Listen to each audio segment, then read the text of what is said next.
Hello dear students, greeting of day to all of you. I hope you all will be fine.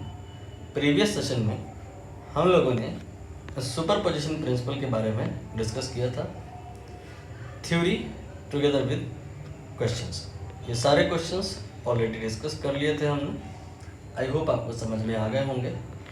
Now हम लोग new topic, new heading start करने जा रहे हैं, that is electric field and potential due to dipole. Dipole क्या होता है इसकी बात हम लोग पहले ही कर चुके हैं। इलेक्ट्रिक फील्ड एंड पोटेंशियल क्या होता है इसकी बात भी पहले कर चुके हैं। अब हम बात करेंगे डाइपोल की वजह से इलेक्ट्रिक फील्ड कितनी होती है, पोटेंशियल कितना होता है। बेस्ड ऑन दैट ये ढेर सारे क्वेश्चंस हैं, इनको भी किया जाएगा। बट बिफोर दैट शॉर्ट में मैं आपको थ्योरी ब्रीफ किए दे रहा हूँ। थ्योरी ज़्यादा शॉर्ट में नहीं हो पाएगी बिकॉज डेरिवेशन इन्वॉल्व है यहाँ पे, जो स्ट्रेट फॉरवर्ड एग्ज़ाम में आते हैं, इसलिए थोड़ा समय ज़्यादा लगेगा। सबसे पहले हम यहाँ पर एक डाइपोल बनाएंगे। डाइपोल को बनाने के लिए आप एक नॉर्मल एरो भी बना सकते हैं, लाइक दिस। इस एरो के टेल पे एक चार्ज होता है यहाँ पे -Q, और हेड पे एक चार्ज होता है उतना ही बट प्लस में। एरो की जो लेंथ होती है इसे आप L लिख सकते हो और इसे आप 2a के बराबर लिखते हो। क्यों? क्योंकि ये जो मिड पॉइंट है A और B का, उसका दूरी A से कह लो चाहे B से कह लो, वो A के ही बराबर होती है। तो टोटल जो L है वो 2a के बराबर हो जाएगा। हमारा कंसर्न क्या है प्रेजेंट में? इलेक्ट्रिक फील्ड निकालना है, पोटेंशियल निकालना है बिकॉज ऑफ दिस डाइपोल। अगर डाइपोल की वजह से इलेक्ट्रिक फील्ड या पोटेंशियल कोई पूछता है तो आपने बोलना है कि सर आपका क्वेश्चन कंप्लीट नहीं है। डाइपोल की वजह से E या V, इलेक्ट्रिक फील्ड या पोटेंशियल, तभी निकाला जा सकता है जब ये पता हो कि निकालना कहाँ है। तो यहाँ पर देयर आर 2 केसेस मोस्टली। एक उस लाइन पे जो A और B को मिलाने से बनती है, इस लाइन को एक्सियल लाइन कहते हैं। एंड एक लाइन होती है जो इसके परपेंडिकुलर होती है एंड पॉइंट M से पास होती है, इसको इक्वेटोरियल लाइन कहते हैं। अगर यहाँ पे कहीं पे निकालना है तो E और V का फॉर्मूला अलग होता है, और यहाँ पे कहीं पे निकालना है तो E और V का फॉर्मूला अलग होता है। पहले मैं फॉर्मूले सारे लिख दे रहा हूँ, इसके बाद डेरिवेशन पार्ट की बात करेंगे। E का फॉर्मूला ये होता है 2kp/r³। एक्सियल पोजीशन की बात हो रही है। बट अगर इक्वेटोरियल लाइन पर बात हो तो E का फॉर्मूला होता तो कुछ ऐसा ही है, बस थोड़ा सा अंतर होता है, 2 नहीं होता है, kp/r³ होता है। इसके बाद V की अगर बात करें तो V का फॉर्मूला एक्सियल पोजीशन पे ये होता है kp/r², एंड इक्वेटोरियल पोजीशन पे फार्मूला नहीं होता है, डायरेक्ट वैल्यू होती है, वो होती है 0। इनमें सारे फार्मूले में जो अगर आपको k को लेके कंसर्न है तो k आपका होता है 9 × 10⁹, जिसे आप 1/4πε0 भी कह सकते हैं। एंड P ये है आपका इस डाइपोल का डाइपोल मोमेंट, जो कि कोई भी चार्ज इन मैग्नीट्यूड आप लें और multiplied by distance of separation in between कर देंगे तो आ जाएगा। L की जगह आप चाहें तो 2a भी लिख सकते हैं, ठीक है। एंड R क्या होता है? जिस भी पॉइंट पे आपको निकालना है, चाहे A पे चाहे P पे निकालना हो, चाहे Q पे निकालना हो, उस पॉइंट की दूरी from the mid point of the dipole. Here this one will be R, here that will be R। ये मैंने फॉर्मूले आपको बता दिए जो कि डायरेक्ट क्वेश्चन सॉल्विंग में आपको हेल्प करेंगे। चाहिए तो आप कुछ 1-2 क्वेश्चन कर भी लीजिए। 59 question, number is not important. देखिए इसमें कह रहे हैं कि एक पॉइंट है, lies at distance x from the mid point of electric dipole on its axis. Potential के बारे में बात कर रहे हैं, जिसका मैंने फार्मूला आपको लिखा दिया है कि ये तो kp/r² होता है। r को अगर x ले लो तो एक्स स्क्वायर हो जाएगा। आपको समझ में आ गया होगा कि यहाँ पर ये वाला सही होगा। ठीक है, इसके बाद में बाकी अगर आप क्वेश्चन नंबर 9 पर फोकस करें तो ये भी किया जा सकता है अभी के अभी। क्या है क्वेश्चन कि 2 point charges plus q and minus q placed at point A and B, मतलब डाइपोल वाली कहानी है। यहाँ पे पॉइंट सी है उसका mid point, positive charge q move from C to point D. मतलब ये कहना चाह रहे हैं कि एक डाइपोल आप ऐसे कंसीडर कर लो, यहाँ पे ए लिख दो, यहाँ पे बी लिख दो, यहाँ पे प्लस क्यू लिख दो, यहाँ पे माइनस क्यू लिख दो, इसके बीच में एल बराबर 2a लिख दो, और जो मिड पॉइंट सी है वहाँ से एक पॉइंट डी कोई और आपको कंसीडर करना है, जिसके बारे में कह रहे हैं in a plane perpendicular to A B. इस ए बी के परपेंडिकुलर प्लेन में। ये कहानी आपको इतनी आसानी से समझ में आएगी नहीं, 3D में है, थोड़ा विजुलाइज करना मुश्किल है। आप ऐसे इमेजिन करो कि जैसे कि ये आपका एक रूम है। ठीक, ये एक मैंने जिस रूम में माइट भी आप बैठे हो उसी को कंसीडर कर लो, वहीं की बात कर रहा हूँ। ठीक है, उस रूम में यहाँ से अगर कोई ऐसे एक कील बाहर निकल के आए जिसका हाफ पार्ट रूम के बाहर भी है, तो इसी वाली स्टोरी की इस क्वेश्चन में बात हो रही है। ये आपका मिड पॉइंट है डाइपोल का, और इस मिड पॉइंट सी से आपको डी पर जाना है, और डी कहाँ है, एक ऐसे प्लेन में कहीं पे आपको लेट करना है जो कि ए बी के परपेंडिकुलर है। तो ए बी के परपेंडिकुलर प्लेन कौन सा है, आपको क्लियरिटी आ गई होगी। ये जो आपकी दीवार है साइड वाली, itself a plane perpendicular to the dipole. मतलब आप डी यहाँ पे अज्यूम कर सकते हो। तो आपको अभी अभी हमने बताया कि इक्वेटोरियल पोजीशन पे हो गया ये पॉइंट, तो वहाँ V0 होता है, वहाँ V0 होता है। तो डेल्टा V ये भी 0 हो गया। डेल्टा V हमने निकाला क्यों है? डेल्टा V हमने इसलिए निकाला है कि जो वर्क होता है वो Q इंटू डेल्टा V के बराबर होता है, और चूँकि डेल्टा V 0 है तो कोई भी चार्ज, कितना भी चार्ज प्लस हो चाहे माइनस, आप अगर इस प्लेन में लेफ़्ट राइट करोगे, ऊपर नीचे करोगे, मोशन करोगे इसका, तो कोई भी यहाँ पर वर्क नहीं करना पड़ेगा। इनफैक्ट ये एक इक्वेटोरियल प्लेन है, ये एक इक्विपोटेंशियल सरफेस है। इक्विपोटेंशियल सरफेस के बारे में आगे भी चर्चा करेंगे, बट अभी आई होप यहाँ तक की कहानी आपको समझ में आ गई होगी। इसके बाद एक दो क्वेश्चन और अगर पॉसिबल हैं तो उन्हें भी कर लें। डेरिवेशन पार्ट भी करेंगे, इसी वीडियो में करेंगे, बहुत इंपॉर्टेंट रहेगा आपके लिए। बट पहले न्यूमेरिकल पार्ट कर लें।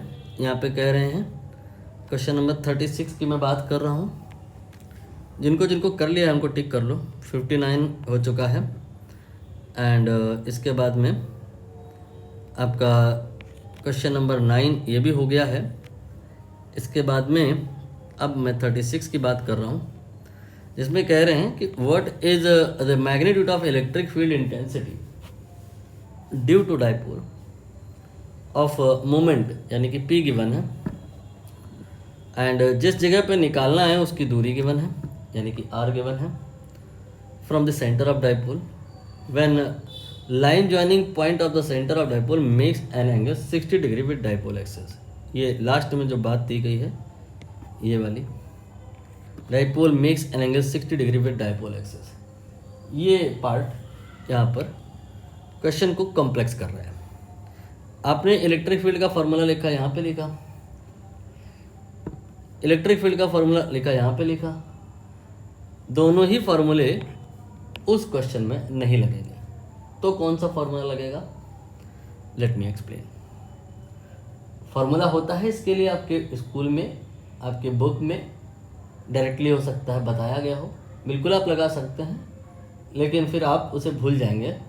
सो बेटर विल बी कि आप कंसेप्ट वाला पार्ट पहले समझ लें, फिर इन फ्यूचर आप डायरेक्ट अप्लाई करेंगे फार्मूला, तो कोई दिक्कत नहीं है।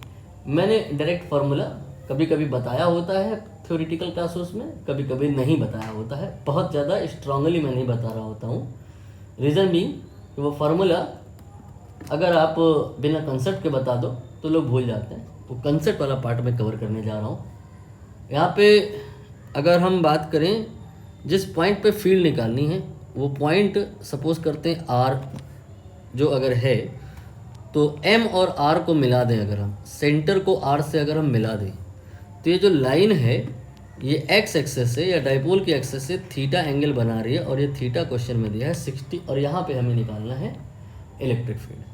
इलेक्ट्रिक फील्ड अगर यहाँ निकालना होता तो इस फार्मूले से बात बना लेते, इलेक्ट्रिक फील्ड यहाँ निकालना होता तो हम इस फार्मूले से बात बना लेते, लेकिन जहाँ निकालना है वो पॉइंट ना तो एक्सेस ऑफ द डाइपोल पे है और ना ही इक्वेटोरियल लाइन पे है।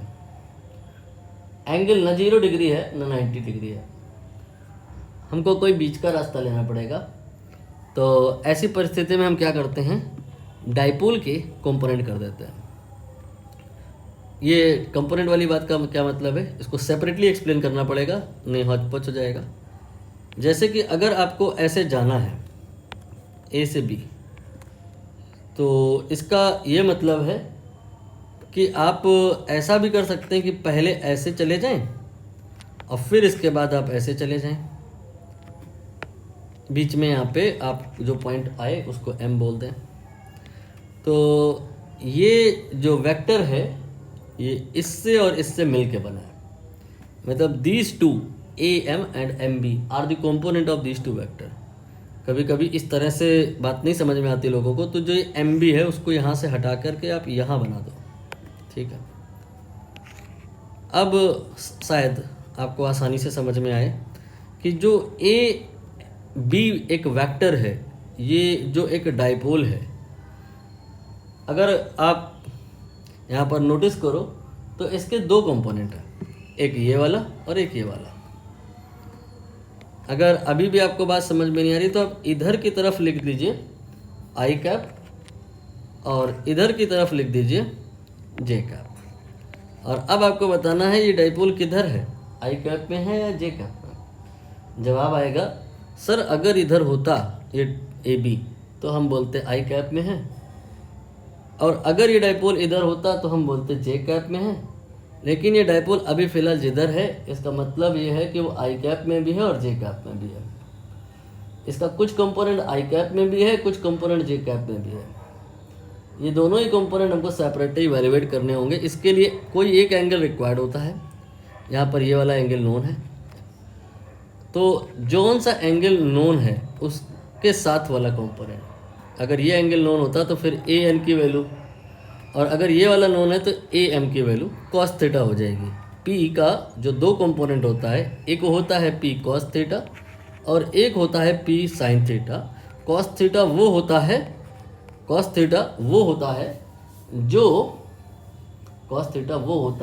जो के साथ एंगल गिवन हो, ठीक है। अब मतलब आप ये कह सकते हो भाई कि ए बी जो है वो नहीं प्रेजेंट है, उसके बदले उसके कंपोनेंट प्रेजेंट है। चाहे आप रिजल्टेंट एज्यूम कर लो तो कंपोनेंट नहीं मानने, कंपोनेंट एज्यूम कर लो तो रिजल्टेंट नहीं मानना। मैंने रिजल्टेंट डाइपोल जो ए बी है उसके प्लेस पर उसके कंपोनेंट बना लिए। इससे फ़ायदा क्या मिला? इससे फ़ायदा ये मिला कि जिस पॉइंट पर आर पर मुझे इलेक्ट्रिक फील्ड निकालनी थी, वो पॉइंट इन दो डाइपोल में से एक के वास्ते एक्सियल पॉइंट हो गया है और दूसरे के वास्ते इक्वेटोरियल पॉइंट हो गया है। आई होप मेरी बात आपको समझ आई होगी। ये जो आर है ये ए एम वाला जो डाइपोल है उसकी एक्सेस में लाई कर रहा है, और ये आर जो है ए एन वाला जो डाइपोल है उसके परपेंडिकुलर है।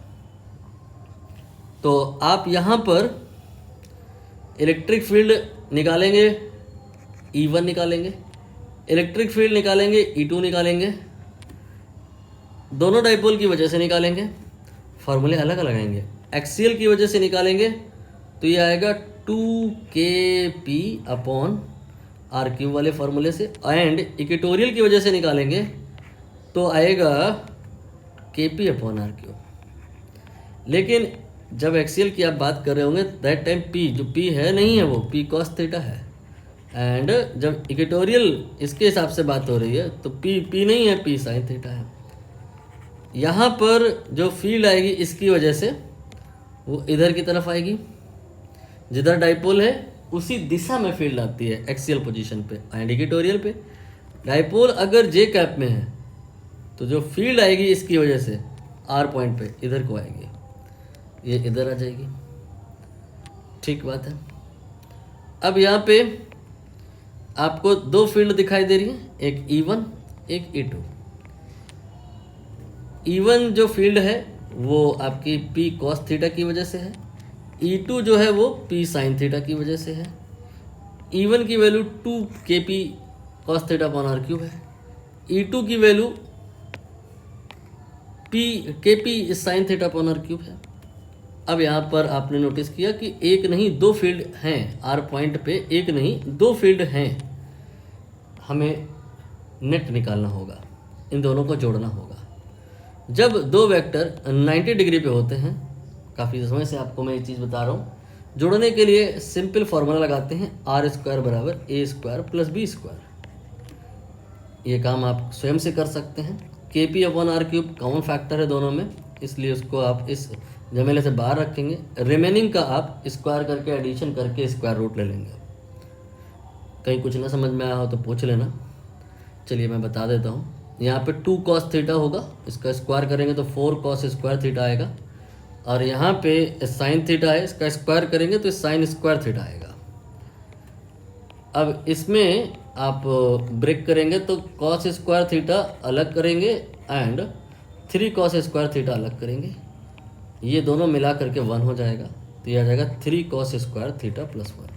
डायरेक्ट ये फॉर्मूला कुछ किताबों में लिखा रहता है, मैं उसके विरोध में नहीं हूँ, लेकिन कंसेप्ट अगर नहीं आता रहेगा तो ये फॉर्मूला आप भविष्य में भूल जाएंगे, पक्का भूल जाएंगे। हार्ड है, आसान नहीं है याद करना। और अगर कंसेप्ट आएगा तो जैसे मैं यहाँ पर tan अल्फ़ा पूछूँ तो वो भी आप आसानी से बता पाओगे। ये tan अल्फ़ा क्या है? यहाँ पे जो इलेक्ट्रिक फील्ड होगी आर पॉइंट पे, एक इधर है एक इधर है, तो टोटल किधर होगी? कोई आपसे कहे इधर चलो सेम टाइम पे, कोई कहे नहीं इधर चलो, आपको दोनों की बात रखनी है। तो आप किधर जाओगे? आप रिजल्टेंट की तरफ जाओगे। रिजल्टेंट सपोज करिए अल्फ़ा एंगल बना रहा है और tan अल्फ़ा, ये भी पूछा जाता है बोर्ड में, तो यही नहीं ज़्यादा पूछा जाता है। बस बोर्ड का लेवल टफ हो गया है, इसलिए एक्सपेक्टेड है कहीं होना चाहिए। लेकिन जब अगर आप इसको तवज्जो दे रहे हैं अगर, तो फिर इसको भी देखिए। अदरवाइज़ अगर आपको ये समझ नहीं आ रहा है तो कोई बात नहीं, स्ट्रेट फॉरवर्ड इनके डेरिवेशन, ये वाला और ये वाला, ये 3 डेरिवेशन में से एक डेरिवेशन तय रहता है मोस्टली, उसको ध्यान से देखना। tan अल्फ़ा आपके लिए ये होमवर्क है, बताना है कहाँ आएगा। JEE नीट की तैयारी कर रहे हो तो ये पार्ट इम्पॉर्टेंट है, अदरवाइज इग्नोरेबल है लिटिल बिट। अब आप यहाँ पर इस फॉर्मूले को कॉपी कर लीजिए और यहाँ पर इस क्वेश्चन में अप्लाई करेंगे। ये रहा क्वेश्चन जिसकी हम लोग चर्चा कर रहे थे, ये रहा क्वेश्चन जिसमें P की वैल्यू यहाँ पर रख देनी है 3 × 9 × 10 की पावर 9, ये तो मैंने रख दिया वैल्यू किसका, K का। इसके बाद P का वैल्यू ये 2 × 10 की पावर -8, ये भी रख दिया हमने। इसके बाद में अंडर रूट में 3 cos स्क्वायर थीटा, तो थीटा की वैल्यू क्वेश्चन में बताई है 60 रख देंगे, ये इन्होंने दिया है। इसके बाद R, ये वैल्यू 1 है, यहाँ पे 1 रखेंगे, क्यूब करेंगे, कोई फ़र्क नहीं पड़ता इसलिए मैं लिख नहीं रहा। इसके बाद +1, cos 60 की वैल्यू 1/2 होती है, स्क्वायर करेंगे 1/4 आएगा, ये 3/4 हो जाएगा, ये जोड़ देंगे तो 7/4 हो जाएगा, √7/2 आ जाएगा। इसके बाद 2 से 2 कैंसिल हो जाएगा, ये हो गया आपका 9, ये हो गया √7। इसके बाद में 10 की पावर 9, 10 की पावर -8, दोनों मिला के करें तो 10 आ जाएगा।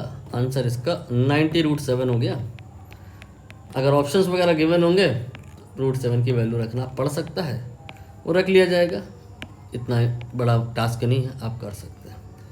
अब जो हम लोग शुरू करने जा रहे हैं, extremely important basic derivations regarding electric dipole, axial position वाला भी, इक्वेटोरियल पोजीशन वाला भी, इलेक्ट्रिक फील्ड का भी एंड पोटेंशियल का भी। अलर्ट हो जाइए, यहाँ से एक क्वेश्चन फिक्स है। Let me start. For that again we will make a dipole. ये हमने एक डाइपोल बनाया, राइट। कैसे बनाते हैं, यहाँ ए लिखते हैं, यहाँ बी लिखते हैं, ए पर माइनस क्यू लेते हैं, बी पर प्लस क्यू लेते हैं, मिड पॉइंट एम होता है। और एक्सेल पोजीशन वाला अगर हम पहले करें, डेरिवेशन नंबर 1 ई की हम बात कर रहे हैं एक्सियल पोजीशन पर, ठीक। तो यहाँ पर एक्सेस ऑफ द डाइपोल बनाया जाएगा, मतलब ए बी को मिलाते हुए एक लाइन बनेगी, इसे डाइपोल का एक्सेस कहा जाता है। कोई पर्टिकुलर पॉइंट आप पी कंसीडर कर लेंगे जो कि एक्सेस पर होगा, उस जगह पर इलेक्ट्रिक फील्ड निकालना होगा, और उस जगह पर हम ई को E1 प्लस E2 लिख देंगे, लेकिन उसके ऊपर एक वेक्टर मार्क कर देंगे, reason being electric field not a scalar, it is vector. E1 E2 क्यों कर रहे हैं, क्योंकि पी पर जो ई आ रहा है, पी पर जो ई आ रहा है वो ए की वजह से भी है और बी की वजह से भी है। ई ड्यू टू ए निकालेंगे, उसे हमने E1 कहा है, ई ड्यू टू बी निकालेंगे, उसे हमने E2 कहा है। ए पर भी पॉइंट चार्ज है, बी पर भी पॉइंट चार्ज है, और पॉइंट चार्ज की वजह से इलेक्ट्रिक फील्ड का जो फॉर्मूला होता है यू ऑल नो KQ/R² होता है, KQ/R² होता है। क्यू चाहे माइनस ही क्यों ना हो, लेते हम प्लस हैं, बिकॉज हम लोग का कंसर्न पहले ओनली मैग्नीट्यूड पे होता है, डायरेक्शन पार्ट बाद में डिस्कस करते हैं। तो अभी हम E1 निकाल रहे हैं, E2 निकाल रहे हैं, they are the magnitude of electric field due to A due to B. लेकिन आर को लेके सावधान रहिए, चार्ज मैग्नीट्यूड वाइज दोनों पॉइंट पे सेम है, लेकिन आर को लेके अलर्ट रहिए। अगर हम आर की बात करें तो आर ये जिस पॉइंट पे फील्ड निकाले हो उसका दूरी है फ्रॉम द सोर्स चार्ज। इस पॉइंट पे फील्ड निकाल रहे हो तो E1 के लिए ये वाली डिस्टेंस होगी एंड E2 के लिए ये वाली डिस्टेंस होगी, और R एक्चुअली ये वाली डिस्टेंस अगर हो तो, अगर कंफ्यूज हो रहे हो तो एक काम करो, इसको x लिख लो, ठीक। अगर ये डिस्टेंस x है तो E1 कैलकुलेशन के दरमियान जो R होगा वो ये वाला डिस्टेंस होगा, वो x नहीं होगा, AM उसमें जुड़ जाएगा, ये डिस्टेंस a के बराबर है। तो यहाँ पर R की जगह x प्लस a लिया जाएगा, x प्लस a ले लिया मैंने, ठीक। इसके बाद में E2 का बात करेंगे। E2 का बात करते टाइम पे क्या करेंगे, हम इस पॉइंट का डिस्टेंस लेंगे, पॉइंट B से लेंगे, ये वाली डिस्टेंस लेंगे, उसके लिए MB जो कि a के ही बराबर है माइनस कर देंगे, तो ये x माइनस a आ जाएगा। अभी आपसे अगर कोई पूछे ये ज़्यादा है या ये, तो आप बोलोगे सर x प्लस a ज़्यादा है, लेकिन वो डिवाइड में है इसलिए इफेक्टिवली ये कम है। तो जो कम है उसके आगे L लिख दिया मैंने, इसके आगे M लिख दिया। L and M means less and more, ठीक। ये लेस मोर क्यों लिखा है, क्योंकि मुझे पहले से पता था कि यहाँ पे जो फील्ड आता है उसका जो डायरेक्शन आता है वो सेम डायरेक्शन में नहीं आता, अपोजिट डायरेक्शन में आता है, तो घटाना पड़ेगा। तो घटाते समय हमको पता होना चाहिए ज़्यादा कौन है कम कौन है, मोर लेस आइडिया रहना चाहिए। तो हमको पता चल गया है ये मोर है ये लेस है। तो यहाँ पे आप जब इसके बाद इस रिलेशन के बाद थीटा बराबर 180 लिखोगे तो ये हो जाएगा E बराबर E2 माइनस E1। ये कैसे आया, let me explain. P point पर E1 की डायरेक्शन बनाइए, ए पर जो चार्ज है वो नेगेटिव है, नेगेटिव चार्ज की वजह से किसी पॉइंट पर जो फील्ड होती है पॉइंट से चार्ज की तरफ होती है, this is the direction of electric field due to A and due to B because of any charge if it is positive then field is away from the charge towards the point, away from the charge towards the point। ये हो गया E2 का value. E2 आपने notice किया मैंने जो arrow बनाया है वो बड़ा बनाया है, वो हमने यहाँ से आपको एक्सप्लेन कर दिया था। अब यहाँ पे ऐसा नहीं हो रहा है कि आप पे 2 फोर्स लग रहे हैं, एक 10 न्यूटन आगे एक 10 न्यूटन पीछे, दोनों बैलेंस हो जाए, नहीं नहीं नहीं, आप पे आगे को लग रहा है 12 न्यूटन सपोज करो, पीछे को लग रहा है 10, तो टोटल कितना आएगा 2 न्यूटन। कैसे निकाला, बड़े में से छोटा घटा दिया, वही किया मैंने, E2 माइनस E1 कर दिया। क्यों, क्योंकि थीटा 180 था, थीटा 180 था कि नहीं, देख लो। अगर ये और ये दोनों को देखें तो इसके बीच में 180 डिग्री का एंगल है, ये पार्ट आप इग्नोर भी कर सकते हो अगर डायरेक्टली ये समझ आ गया है तो। अब यहाँ पे वैल्यू पुट करें आप, KQ upon x minus A whole square of that and then K Q upon x plus A whole square of that. इसके बाद आप इसको सॉल्व करेंगे, के क्यू कॉमन ले लेंगे, यहाँ पर x minus a x plus A whole square समेत ये एलसीएम आ जाएगा। अब इसके बाद में आप ये वाली चीज़ को यहाँ पर लाएंगे, इस वाली चीज़ को यहाँ ले आएंगे। एलसीएम करने का प्रोसेस है, ना आता हो तो संकोच किए बिना आप सेपरेटली मेरे से बात करना, मैं एक्सप्लेन कर दूँगा। अब यहाँ पे कुछ फॉर्मूले हैं जो बेसिक 8वीं 9वीं क्लास में आपने पढ़े होते हैं, लाइक ए प्लस बी का whole square, a minus b का होल स्क्वायर। तो ये हो गया एक्स प्लस ए का whole square x square plus a square plus 2ax। And ऐसे ही एक्स माइनस ए का होल स्क्वायर का formula x square plus a square minus 2x। And नीचे जो लिखा है x minus a x plus a, उसको टुगेदर लिखिए एंड फिर होल स्क्वायर करिए लाइक दिस। आपको एक और फॉर्मूला याद आएगा, that is a plus b a minus b. ये होता है a square minus b square. तो ये हो गया के क्यूब। अब कैंसिल करना शुरू करिए, ये आपका एज अ होल कैंसिल हो जाएगा और ये कैंसिल नहीं होगा, 2 बार माइनस होने की वजह से आप चेक कर लें, डबल हो जाएगा वो 4ax एंड डिवाइडेड बाई ये हो जाएगा x square minus A square whole square of that. ये हो गया के।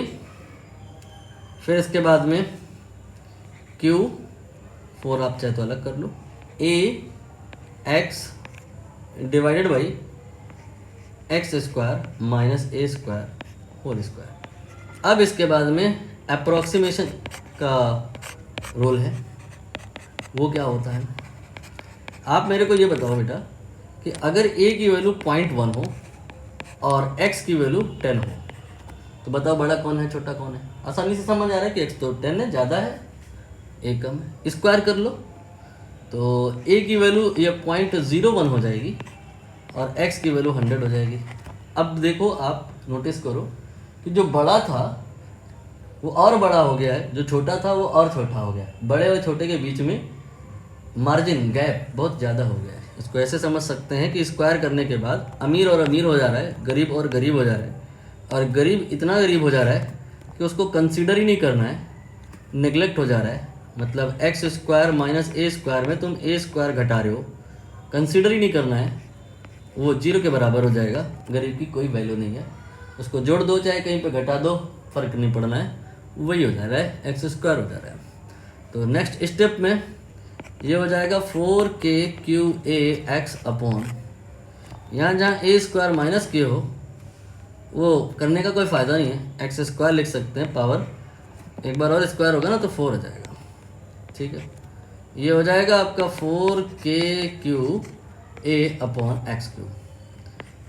ये आपका फाइनल आंसर है, बट यहाँ पर एक इशू है कि वो आंसर क्यू के टर्म में है, और आपने ऊपर जो फॉर्मूला लगा उनमें देखा कि वो तो पी के टर्म में था। तो अब अगला स्टेप क्या रहेगा, अगला स्टेप ये रहेगा कि हम पी बराबर लिखे थे ना, क्यू इंटू एल था और एल की वैल्यू 2a थी, तो पी की जगह पे क्यू इंटू 2a हो गया था। यहाँ से क्यू ए निकालो तो वो कितना आएगा, p/2। क्यू ए निकालो p/2 आएगा। तो e की जगह पे आप रख सकते हो 4k p/2 divide by x cube. फिर ये आ जाएगा 2kp, एक 2 कैंसिल किया मैंने इसका, इससे एक्स क्यूब आ जाएगा, ये डेराइव हो गया। ठीक है, अब यहाँ पर और एक छोटा सा टाइम पास रहता है बुक में, तो आप भी कर लो। क्या कि यहाँ पर जिसको आपने x माना है, हो सकता है डाइपोल अभी ऐसे रखा है, भविष्य में ऐसे रखा हो, या भविष्य में ऐसे रखा हो। ऐसे रखा होगा तो x की जगह y लिया जाएगा, ऐसे रखा होगा डाइपोल तो x लिया जाएगा। इन जनरल बात करें तो इस x की जगह पे r लिख दिया जाएगा। फिर वो r चाहे x हो, चाहे y हो, चाहे z हो, वो डिपेंड कर जाएगा इस बात पे कि डाइपोल का ओरिएंटेशन कैसा है, इसलिए कुछ किताबें r³ लिख देती हैं। दूसरा एक और यहाँ पे ड्रामे है, बाजी है, ये जो रिलेशन है ये तो केवल मैग्नीट्यूड के लिए है, डायरेक्शन का तो यहाँ कोई फोकस ही नहीं हुआ। इलेक्ट्रिक फील्ड की डायरेक्शन किधर है वो आप यहाँ से देख लो। यहाँ पे इलेक्ट्रिक फील्ड पी पॉइंट पर आपने बताया ये ज़्यादा ये कम है, तो सरकार जो नेट आया तो किधर को आया, आई कैप में आया, इधर को आया। डाइपोल किधर को है, वो भी आई कैप में है। जिधर डाइपोल है उधर ही इलेक्ट्रिक फील्ड है, इसलिए क्या हो जाएगा कि इस रिलेशन में इलेक्ट्रिक फील्ड जिधर है, जिधर डाइपोल है, डायरेक्शन ये जो इलेक्ट्रिक फील्ड का है, डायरेक्शन जो डाइपोल का है वो बराबर है। तो आप मैग्नीट्यूड और डायरेक्शन सेपरेटली बता सकते हैं, लेकिन ऐसे किताबों में नहीं किया गया है। तो आपने इनको कंबाइन करके फाइनल जो बुक में लास्ट में लिखा वही लिखना होगा। इसको और इसको दोनों को मल्टीप्लाई करेंगे तो E इंटू ई कैप, ये E वेक्टर के बराबर होता है।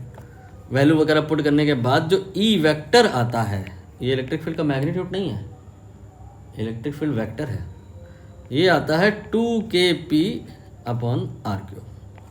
नहीं समझ में आता है तो आप ये पूछ सकते हैं लास्ट वाला स्टेप, क्योंकि मैंने थोड़ा फास्ट एक्सप्लेन किया। अब इसके बाद में हम दूसरे डेरिवेशन की तरफ मूव करेंगे। ये रहा दूसरा डेरिवेशन। पोजीशन एक्सियल ही रखेंगे, लेकिन अब हम E नहीं निकालेंगे, अब हम V निकालेंगे। देखते हैं कहाँ कहाँ पे माइनर चेंजेस आते हैं। यू विल रियलाइज कि इस बार तो बहुत आसान हो रहा है, सारा मुश्किल तो इलेक्ट्रिक फील्ड में ही था। कारण उसका सिर्फ यही रहेगा, इलेक्ट्रिक फील्ड में डायरेक्शन का इशू है, इसी वजह से समस्याएं हैं। और पोटेंशियल स्केलर क्वांटिटी है, वहाँ पर डायरेक्शन का कोई इशू नहीं है, इसलिए वो आसान पड़ जाएगा। यहाँ पर जहाँ पे ऐसा रिलेशन लिखा है आपने, ऐसा ही लिखे हैं आप, बस एरो नहीं लगाएंगे। यहाँ पे V बराबर V1 प्लस V2 लिख देंगे, एरो नहीं लगाएंगे क्योंकि पोटेंशियल स्केलर क्वांटिटी है। यहाँ पे जहाँ E1 लिखा है यहाँ पे V1 लिख देंगे, और जहाँ E लिखा है यहाँ V हो जाएगा। ऐसे ही V2 निकाल सकते हैं हम। V2 क्या हो जाएगा, V2 हो जाएगा V ड्यू टू B, जो B पर रखा हुआ चार्ज है उसकी वजह से। अब यहाँ पर ये KQ by r square formula नहीं होता, पॉइंट चार्ज का जो इलेक्ट्रिक फील्ड होता है वो KQ बाई आर स्क्वायर होता है, but potential KQ by r होता है। पोटेंशियल जो होता है वो KQ बाई आर होता है। और इसमें दूसरी बात ये कि जो चार्ज होता है वो विद साइन लिया जाता है, प्लस है तो प्लस लेंगे, माइनस है तो माइनस लेंगे। इलेक्ट्रिक फील्ड जैसा नहीं प्लस हो चाहे माइनस, हम तो प्लस ही लेंगे, नहीं। V निकालते टाइम चार्ज जैसा है वैसा लेंगे। मतलब अगर हम इसकी वजह से यहाँ पे निकालेंगे तो माइनस क्यू है ना, तो यहाँ माइनस क्यू लेंगे तो यहाँ पर माइनस आएगा। और जब इसकी वजह से यहाँ निकालेंगे तो यहाँ प्लस क्यू है ना, तो यहाँ प्लस आएगा, यहाँ प्लस आएगा। ठीक है, क्लियर हो गया। अब इसके बाद में आप इन वैल्यूज़ को, अब मोर और लेस का कोई मतलब ही नहीं है, डायरेक्शन तो होता ही नहीं, सीधे जोड़ना है। इन वैल्यूज़ को V1 के एंड V2 को यहाँ पे रखेंगे, इसके बाद सॉल्व करेंगे, जो कि कैलकुलेशन लगभग पुराने डेरिवेशन जैसी ही चल जाएगी। पुट कर रहा हूँ मैं वैल्यू, V की जगह पे V1 की जगह पे मैं रख रहा हूँ minus KQ upon x plus A whole square, and V2 की जगह plus KQ upon x minus ए होल स्क्वायर। और अब आपने KQ कॉमन ले लेना, ब्रैकेट बच जाएगा 1 upon x minus A whole square and then minus 1 upon x plus A whole square. Writing थोड़ी ख़राब चल रही है, वो आप खुद से करेंगे तो ज़्यादा बेहतर रहेगा। इसके बाद एलसीएम लेने का स्टेप है, ये आपका इधर आ जाएगा, ये इधर आ जाएगा, क्रॉस मल्टीप्लाई टाइप से, x plus A whole square and then x minus A whole square. And यहाँ पर अब मैं स्टेप उतने नहीं शो कर रहा हूँ क्योंकि मैंने प्रीवियस वाले में डिटेल में बात कर लिया था, काइंड ऑफ दैट। इसके बाद में यहाँ पर इस बार जब सॉल्व करेंगे तो क्या आ जाएगा, ये आ जाएगा वही होल स्क्वायर के फॉर्मूला लगाने के बाद 4KQA अपॉन, अच्छा ये मिस्टेक चल रही है बहुत देर से भैया, माफ़ कीजिएगा, ये मैं अननेसेसरी स्क्वायर को कैरी कर रहा हूँ लंबे समय से, यहाँ पे स्क्वायर को हटाने की ज़रूरत रहेगी। ये हट गया, ये हट गया। अब इसके बाद का कैलकुलेशन है, KQ कॉमन ले लिया मैंने, यहाँ पे 1/x माइनस ए, 1/x प्लस ए आएगा, के क्यू आएगा, ये आ जाएगा x plus a minus x minus a and a plus b a minus b, ये डायरेक्ट मैंने लिख दिया एक्स स्क्वायर माइनस ए स्क्वायर, फिर आ जाएगा के Q then 2a, x cancel किया है मैंने, ए स्क्वायर को नेगलेक्ट किया है, वो सारे स्टेप मैं रिपीट नहीं कर रहा हूँ, आप अगर आएगा एग्ज़ाम में तो लिखेंगे, अवॉइड नहीं करेंगे, नहीं टीचर नंबर देना अवॉइड करेगा। फिर q इंटू 2a, ये आपका p के बराबर होता है, मैंने सीधे लिख दिया के पी अपॉन एक्स स्क्वायर, बाद में डाइपोल आपका चूँकि हो सकता है कभी कभी वाई डायरेक्शन में हो तो फिर के पी अपॉन वाई स्क्वायर हो जाएगा। इन जनरल अगर बात करें तो ना x ना y ना z, के पी अपॉन आर स्क्वायर हो जाएगा, ये v का वैल्यू है। ठीक है, इसमें कोई वेक्टर वेक्टर वाला इशू नहीं है, अननेसेसरी आप v के ऊपर वेक्टर p के ऊपर वेक्टर यहाँ ना लगाने लग जाइएगा, नहीं सब खराब हो जाएगा मामला। ये आपने डाइपोल के लिए की वजह से पोटेंशियल निकाला है एक्सियल पोजीशन पे। ठीक, चलिए क्वेश्चन कर लेते हैं। और ये लिखा है derive an expression electric potential due to electric dipole, derive an expression for the electric potential at a point due to an electric dipole, also mention the contrasting features of electric dipole। क्या मतलब है इस बात का कि आप किसी भी पॉइंट पे एक डाइपोल की वजह से इलेक्ट्रिक फील्ड निकालिए, पोटेंशियल निकालिए, तो आपने अभी निकाल लिया एक्सियल पॉइंट पे, अभी इक्वेटोरियल पॉइंट पे बाकी है, मैं अभी वो भी बता रहा हूँ, के पी अपॉन आर स्क्वायर आया। ठीक है, कंट्रास्टिंग बात यह है कि अगर हम पोटेंशियल का बात करें पॉइंट चार्ज तो वो था के क्यू अपॉन आर, आर बोले तो आर की पावर 1, एंड डाइपोल का बात करें तो आर की पावर 2। बस यही कंट्रास्टिंग बात है कि अगर डाइपोल की वजह से बात करें पोटेंशियल का तो वो 1/r नहीं होता, वो प्रोपोर्शनल टू 1/r स्क्वायर होता है।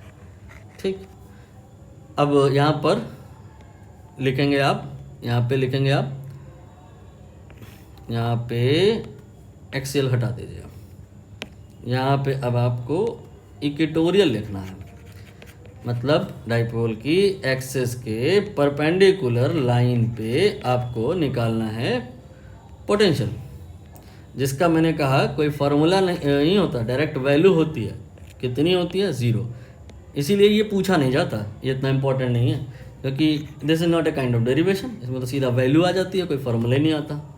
लेकिन फिर भी एक बार देख लो कैसे आ जाती है, ये माइनस क्यों है, ये प्लस क्यों है, ये ए है, ये बी है, आपको एम पॉइंट पर एक लाइन बनानी है जो ए बी के परपेंडिकुलर होगा, इसी को इक्वेटोरियल लाइन कहा जाता है। ये लीजिए, इसी लाइन पे कोई भी पॉइंट आपने कंसीडर कर लेना है और वहाँ पे वी निकाल लेना है। तो यहाँ पर हमने पी पॉइंट कंसीडर किया, वी को लिखा v1 प्लस v2। अब ये v1 v2 क्या है, इस पॉइंट पर इसकी वजह से जो आएगा मैंने उसको v1 कहा है, इसी पॉइंट पर जो इसकी वजह से आएगा मैंने कहा v2। अब आप नोटिस करो v का फार्मूला होता है के क्यू बाई आर, जिसमें q हमें विद साइन लेना होता है, q हमें विद साइन लेना होता है। इसकी वजह से a की वजह से p पे निकालेंगे तो जो डिस्टेंस AP होगी, b की वजह से जब p पे निकालेंगे तो जो डिस्टेंस BP होगी वो तो दिख रहा है बराबर बराबर है, इक्वल इक्वल है ना। और चाहे a की वजह से निकालें चाहे b की वजह से निकालें बराबर आ रहा है, लेकिन क्यों, एक की वजह से प्लस है एक की वजह से माइनस है, इसका मतलब p पॉइंट पर जो v1 आएगा वो अगर आपका प्लस मान लो कुछ आ रहा है x, तो v2 आएगा माइनस x, और फिर आप सॉल्व करेंगे तो 0 आ जाएगा। And this will not happen at this point, at this point, at this point, every point on this line it will happen. तो डाइपोल की इक्वेटोरियल लाइन पर पोटेंशियल 0 होता है एवरीवेयर। ये हो गया। अब यहाँ पर आपने नोटिस किया होगा टोटल 4 डेरिवेशन होते हैं, उसमें से मैंने 3 बताए और एक नहीं बताया। जो नहीं बताया वही सबसे ज़्यादा इंपॉर्टेंट है और वही सबसे ज़्यादा कठिन है, उसको अभी नहीं कर रहे, आगे कहीं किसी वीडियो में करेंगे क्योंकि ये बहुत लेंदी हो रहा है वीडियो। जो रह गया है आपको बाद में जिससे कवर करना है वो है इक्वेटोरियल पोजीशन, इलेक्ट्रिक फील्ड का इक्वेटोरियल पोजीशन पे मैंने करा क्या दिया है, इलेक्ट्रिक फील्ड एक्सियल पोजीशन पे करा दिया, वी एक्सियल पोजीशन पे करा दिया, वी इक्वेटोरियल पोजीशन पे करा दिया, और क्या नहीं कराया, इलेक्ट्रिक फील्ड इक्वेटोरियल पोजीशन। ये अभी नहीं कर रहे हैं, आगे किसी सेशन में करेंगे। अगर मैं भूलता हूँ तो आपको याद दिला देना है, ठीक है। चलिए अब 1-2 क्वेश्चन और देख लें अगर संभव हो। क्वेश्चन नंबर 23 तो हो गया है। अब क्वेश्चन नंबर 22 शायद रह गया है। Derive an expression of electric field dipole axial and equatorial. इसमें से मैंने इस क्वेश्चन को स्टार बना दिया, पार्शियल करा दिया है, ये कर दिया है, और ये किसी और वीडियो में कराने को बोला है। अगर भूलते हैं तो आपको याद दिलाना है। एक होमवर्क भी है, जैसे कि एक ये डाइपोल था, राइट, और इस डाइपोल के जो 2 पॉइंट हैं ए एंड बी मिलाए आप तो एक लाइन बन गया, उसको आपने एक्सेस ऑफ डाइपोल बोला। इस एक्सेस पर इलेक्ट्रिक फील्ड का फॉर्मूला आपने डराइव भी किया, याद भी किया, 2kp/r3। परपेंडिकुलर बाइसेक्टर पर अगर हम बात करें या इक्वेटोरियल लाइन पे बात करें तो इलेक्ट्रिक फील्ड का वैल्यू आपने याद किया, हालांकि डराइव अभी नहीं किया, लेकिन याद तो कर ही लिया, क्वेश्चन भी कर लिया। एंड सबसे कॉम्प्लेक्स बात यह है कि अगर पॉइंट कहीं ऐसी जगह हो जो आड़ा बड़ा हो, ना इधर का हो ना उधर का हो, पॉइंट आपका फिलहाल पी जो है वो ना एक्सियल है ना इक्वेटोरियल है, in that case how you will deal. Process भी आपने देख लिया, डायरेक्ट इलेक्ट्रिक फील्ड का फॉर्मूला भी आपने यहाँ पे देख लिया, क्या आया था, kp/r3, देन अंडरवुड में 3 cos square theta plus 1। v का फार्मूला आता है kp cos थीटा/r²। ये डायरेक्ट फार्मूला मैंने बताया है। कैसे आता है, हाउ, एक बार इसको आप समझने की कोशिश करना। जब आप समझने की कोशिश करोगे तो समझ में आएगा कि ये स्टोरी तो 1 या 2 लाइन की थी, तब आपको समझ में आएगा पावर ऑफ कंसेप्ट। कि अगर कंसेप्ट आपका स्ट्रांग हो गया तो ये फार्मूला आपको याद करने का जरूरत नहीं होगा, ऐसे ही बैठे बैठे हो जाएगा दिमाग में, क्योंकि kp/r² एक्सियल पोजीशन का आपको याद है। आप इस डाइपोल के 2 कंपोनेंट करेंगे, इधर वाला p cos थीटा होगा, इधर वाला p sin थीटा होगा। p sin थीटा का यहाँ पे कोई v आएगा नहीं, p cos थीटा का आएगा kp/r², but p will be p cos theta, तो ये kp cos थीटा/r² हो गया। अभी मेरी बात आपको 50% तक ही समझ आई होगी, खुद से जब सोचेंगे तब बेहतर समझ में आएगी। तो आज का सेशन यहीं से ख़त्म हुआ। लंबा समय मैंने ले लिया, वो आगे भी लिया जाएगा, क्योंकि थ्योरी तो यहाँ पर मैं नहीं केवल बता रहा, क्वेश्चन भी प्रैक्टिस करा रहा हूँ, जिसमें समय लगता है। लेकिन यकीन मानिए कि अगर आप ईमानदारी पूर्वक इस सेशन को कर रहे होंगे, एक एक चीज़ समझ समझ करके, आपको दिल से अगर एहसास हो रहा है कि हाँ हम सब समझ रहे हैं, याद नहीं कर रहे हैं, तो आपको इसका इफ़ेक्ट आने वाले हर एग्ज़ाम में दिखेगा, और जल्दी ही दिखेगा, क्योंकि आप चीज़ों को रट नहीं रहे हैं, तो जाहिर सी बात है भूलेंगे कम, याद आपको ज़्यादा आएगा।